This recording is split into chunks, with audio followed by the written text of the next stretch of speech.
Oh, hi everyone. Oh, it's me again, Michaela. Michaela the Masters Ritucci, the author of Chili's Adventures.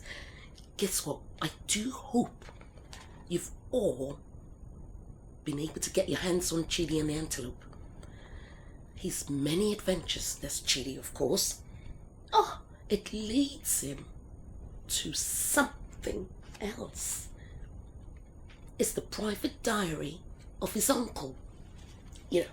All the uncles and aunties he met at the celebrations with his grandma and everything, and all to do with the antelope. Well, it's all revealed. It's revealed. Oh, it's unraveling. He learns about a beautiful, heart-moving account of what it was like living in England through the eyes of his uncle when he was a little boy. But there's something sinister about Chili's family. It's about to find out. Really about to find out.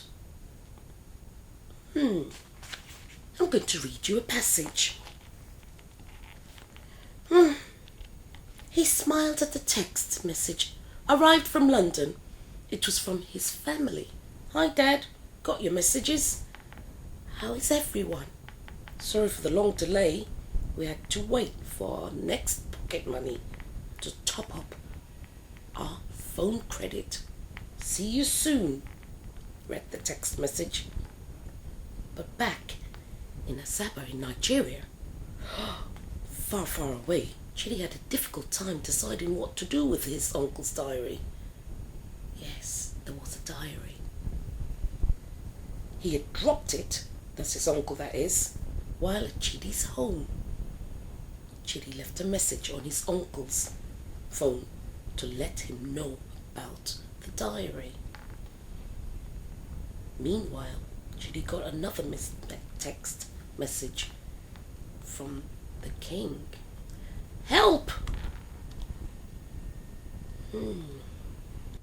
What's in the diary? Sure. If you've read this one, it's going to give you a bit of a clue. And that's the follow-up. And it's called Seagulls and Blue Seas. Chili's Adventures. Bye for now.